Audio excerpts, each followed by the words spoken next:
Faire passer de l'ombre à la lumière, les connaissances métaphysiques, chers amis, c'est le leitmotiv de cette tribune sur Matin d'Éden avec Maître Amoussa Haïmi. Bonjour, Maître. Bonjour, mon frère. Bienvenue. Dieu est grand. Aujourd'hui, on s'intéresse donc à la métaphysique dahoméenne des marques de la femme Amazone. Merci. Je rappelle qu'on a démarré depuis quelques semaines cette série de thèmes en rapport avec les femmes, les mères, puisqu'on célèbre nos mères dans quelques jours seulement. On va commencer donc par faire une sorte de clarification conceptuelle, comme j'aime bien le dire, et comme à vos habitudes d'ailleurs. Donc, commençons par définir déjà ce qu'on entend par la femme amazone dahoméenne. Merci. Permettez avant toute chose que nous rendons hommage à notre illustre roi, à Hououibadja, à Tassi Hangbe, à Gizo, à Glélé, et maintenant avec l'apothéose à notre éternel Béanzin. Pour vous dire quoi, tout a commencé par Hououibadja, avec ses deux enfants jumeaux, Akaba et Hangbe, qui est devenue notre reine. Du fait que c'est elle, maintenant, à un moment donné, par un mystère qu'a vécu et qu'a illustré son frère jumeau Akaba, a voulu d'abord comme on dit, redonner le blason, puisque le Dahoméen n'accepte pas l'échec, comme on dit. C'est l'honneur, comme on dit. Le Dahoméen a une loi au niveau de son armée qu'on appelle la loi samouraï. C'est-à-dire, si c'est pour trahir, le Dahoméen se donne la mort. Le Dahoméen ne trahit pas. C'est pour vous dire que quand on parle d'Amazone, c'est d'abord un corps de défense, mais d'abord un corps qui s'illustre à travers l'élargissement du territoire dahoméen d'abord. D'accord. Et deuxièmement, la défense de la royauté, du roi, des dignitaires. Mais il faut dire d'abord que c'est un corps qui entoure principalement le roi d'abord. Oui. Et ce n'est pas un corps qui est formé comme les autres corps. Vous savez, l'armée dahoméenne était concentrique. Au centre, le roi. Et les premiers cercles, à partir de ce centre, ce sont ce que nous appelons pratiquement l'armée des Amazones, que nous appelons les Minons. Ça veut dire quoi? On leur fait subir ce que nous appelons des serments métaphysiques. D'accord.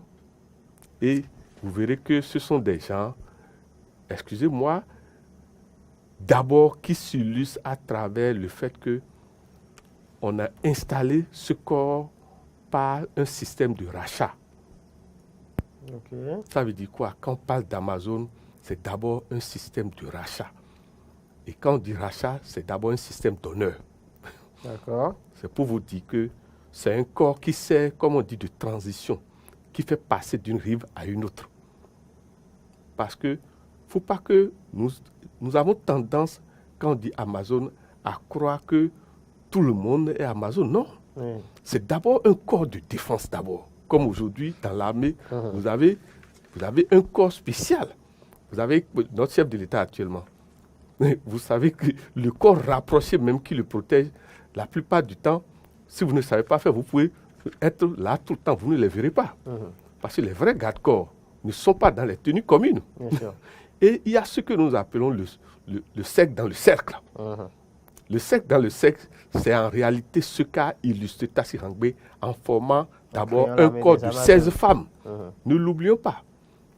Le premier corps d'Amazone formé par Tassi Hangbe, c'est 16 femmes, illustrant ce que nous appelons les 16 doux. D'accord. Parce qu'il faut que les gens commencent à comprendre que l'armée dahoméenne n'était pas profane. C'est une armée basée à la fois sur les lois physiques, mais sur les lois métaphysiques. La métaphysique. Voilà. D'accord. Abordons à présent les marques de la femme amazone dahoméenne. C'est d'abord la marque de l'audace et du courage. Si vous n'avez pas ces deux qualités, on n'a pas besoin de vous. L'Amazone dahoméenne n'est pas une peureuse. Ce n'est pas celle qui hésite quand il y a mission. C'est celle même qui veut revenir avec, comme on dit, des têtes des ennemis, comme on dit. La bravoure. D'abord, la défense de la patrie ou rien. L'Amazone ne revient pas dire au roi, j'ai échoué. J'ai échoué. C'est une des hautes qualités. L'autre qualité, c'est d'abord cette capacité à faire subir au corps l'insensibilité de la douleur. On les forme à l'insensibilité de la douleur. Au-delà de ça, chaque Amazone savait quel est son signe géomantique dominant, de manière à ce qu'on sait cette Amazone doit respecter des règles données. Et donc, sa formation tient compte de ce que nous appelons sa première qualité de destinée. Il y a de ces Amazones, leur rôle, c'est l'infiltration. Ok, en fonction justement des signes géomantiques. Il y a de ces Amazones qui sont en même temps des bétons. C'est-à-dire, quand on doit dire des bétons dans la tradition daomienne, des gens capables d'opérer avec des pouvoirs métaphysiques. Parce que le daomien ne perd pas seulement avec des pouvoirs physiques. Évidemment. Il y a d'abord cette capacité à maîtriser les pouvoirs de l'invisibilité. C'est pour vous dire que l'Amazone daomien était capable, excusez-moi, de s'approcher même des soldats ennemis sans qu'on sache que... qu'ils ne s'en rendent compte, en fait. Merci. La question des armes, Maître Amoussa Haïmi. Il y a les armes physiques. Et vous verrez qu'il y a d'abord le couteau. Quand on dit couteau, c'est pas il y a le sabre, mais le couteau, c'est d'abord l'arme de rapprochement et de combat. Ça, c'est l'arme préférée. Mais il y a ce que nous appelons l'arme liée aux dents. Beaucoup de gens ne savent pas. Au pire des cas, l'Amazone sans arme est capable de vous arracher la gorge. Avec les dents. Avec les dents. Marque géomantique. Marque géomantique, c'est d'abord les signes forts. Les signes qu'on appelle les signes, si on doit le dire autrement, les signes belliqueux. Les signes offensifs. Vous avez les Goudas, les Losso, les Aklan, le samedi. Vous voyez, par exemple, quand une Amazone a le samedi, ça veut dire que son sang est configuré sans métaphysique. Parce que quand on dit samedi, c'est d'abord la haute métaphysique, la connaissance invisible et sacrée. Je ne sais pas si vous me comprenez. Il y a le Lété, il y a le Kamedi. Ce sont des signes, naturellement, quand vous avez ça, vous verrez que l'enfant qui a ça s'illustre dans le ventre de la mère. Déjà, la maman même sait que cet enfant-là... Ce n'est pas un enfant comme les autres qui arrive. Marque planétaire. Vous verrez que ce sont des signes offensifs. D'abord le bélier, le bélier, le scorpion, le taureau, le gémeaux. Ce sont des signes, vous verrez que il y a de ces signes dans le signe astrologique, ils n'ont pas peur naturellement. Le bélier, c'est le signe offensif par nature. Remarquez ça. Vous verrez que quand le bélier est quelque part, tout le monde sait que le bélier est là. Le bélier a naturellement ce que nous appelons l'autorité. Mais vous avez, le bélier, c'est l'autorité visible, physique. Mais vous avez le scorpion qui a l'autorité silencieuse. Froide. Excusez-moi, je peux vous dire que dans l'armée daomienne, l'Amazone daomienne scorpion est plus redoutable. Surtout si elle acquiert les qualités du bélier. Parce que ce n'est pas les mêmes qualités. Bien sûr. Et ce qui est bien dans l'armée daomienne, c'est qu'il y a les dignités qui forment dans la complémentarité chacune des Amazones. C'est-à-dire les forces qu'une n'a pas, ce que l'autre a, on l'amène de manière à ce qu'il y ait la complémentarité. Merci. D'accord. Marque du son maintenant. Les sons, c'est d'abord ce que nous appelons le B. Je ne sais pas si vous suivez. Vous avez de ces mots de pouvoir. Excusez-moi.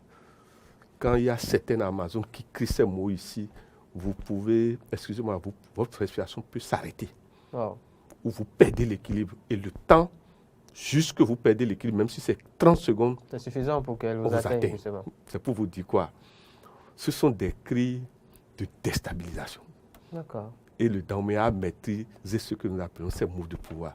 Et vous verrez qu'il y a des panégyriques types liés aux Amazones de l'armée daomienne. Quand vous allez et qu'on vous les chante. Faisons à présent Matthieu 7.7, très rapidement pour finir. Et on va justement faire un lien entre femme Amazone et foyer. Par contre... Parce que là, ça va devenir compliqué. C'est une autre initiation quand maintenant une femme Amazone doit maintenant fonder un foyer. Fonder un foyer. Il y en a qui ne peut pas vivre dans un foyer. Il faut vous le dire. À cause de ce caractère offensif masculin. Mais celles qui ont décidé quand même de le faire, on leur demande de changer d'habit. Parce que le foyer, ce n'est pas l'arme, ce n'est pas le territoire de guerre. C'est la tempérance, c'est la patience et surtout le temps. Or, la mère, celle qui doit devenir mère, doit contrôler l'irritabilité, la nervosité, la capacité à dégager de la violence. Sinon, souvent, la fécondité est perturbée. C'est pour vous dire que le Dahoméen sait que pour passer du titre de l'Amazone, pour défendre la patrie au titre de l'Amazone qui crée le foyer, il y a une transition de formation encore à faire. Donc on intègre dès le départ cette formation aussi de la vie sociale. Femme Amazone à l'ère du Verseau. Par contre, nous avons besoin d'elle. Nous avons besoin d'elle à travers déjà notre grande sœur ici, Madame Claudine. Nous avons besoin d'elle à travers la femme de notre chef de l'État. Nous avons besoin d'elle à travers la femme de toutes nos autorités, de tous nos ministres, de tous nos dignitaires, que ce soit de l'opposition que de la mouvance. Parce que tant que vous êtes un homme public, il vous faut une femme Amazone à côté. C'est-à-dire, quand on dit Amazone là, la femme qui encadre son chéri, son mari, la femme qui doit servir comment on dit, de talibé. Bien sûr. Qui le canalise, qui le conseille. Elle n'a plus l'arme physique, mais je peux vous dire qu'elle a toujours les armes. De manière à ce que son mari ne soit pas avalé par les requins. Parce que l'homme public est sur un territoire de chasse d'abord. Bien sûr. Pour finir, mais vraiment finir cette fois-ci, dans quelques jours, la fête des mères, un mot à l'endroit de nos mamans ou pourquoi pas des enfants aussi. C'est d'abord pour dire à nous tous, hommes d'abord, que ça devait être une fierté d'avoir une femme Amazone à côté.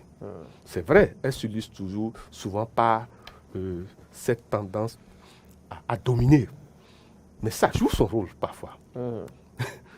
Parfois, vous avez des moments où, excusez-moi, si vous n'avez pas une enfant, une fille Amazone, vous regrettez.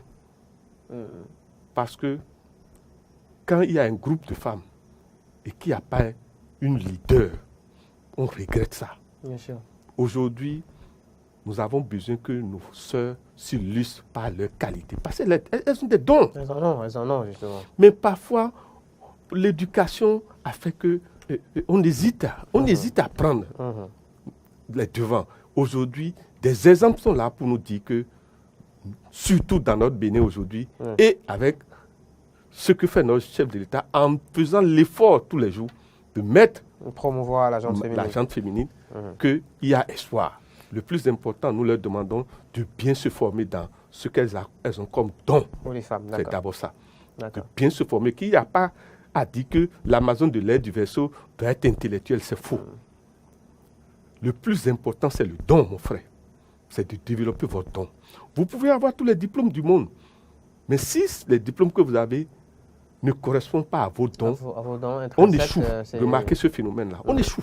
D'accord. Voilà. Merci, Maître Amoussa Hayo. Permettez quand même, avant qu'on ne conclue, que nous saluons notre grande sœur, Madame Claudine Prudencio, que nous lui souhaitons par anticipation. Bonne fête des mères. À vous tous et à vous toutes, l'équipe de Eden TV. Permettez aussi que nous saluons et que nous disons bonne fête à notre grande sœur, Madame Talon. Claudine Talon, la première dame. Et que Dieu et les membres de nos ancêtres continuent de les protéger, à ce que leurs hommes soient davantage meilleurs. Les moments que nous traversons dans le pays ne sont pas, les causes ne sont pas entièrement de l'intérieur du pays. Nous devons savoir qu'aujourd'hui, le monde est interconnecté. Bien sûr. Prions pour que la guerre entre l'Ukraine et la Russie cesse vite.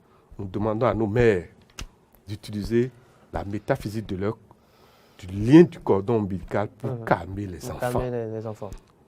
Même les mères qui sont déjà décédées, nous leur demandons d'agir sur le mental de leurs enfants. Puisqu'elles ont ce pouvoir. Bien sûr. Et que les esprits se calment. Les esprits se calment. les esprits se calment. Merci, Maître Amoussa Raimi. Merci à chacun et à tous de nous avoir suivis. C'était Matin d'Eden sur Eden TV. Rendez-vous demain sur ce plateau pour un autre numéro. Présentation, Maurice Redi d'abord. Excellente suite de journée en compagnie de nos programmes.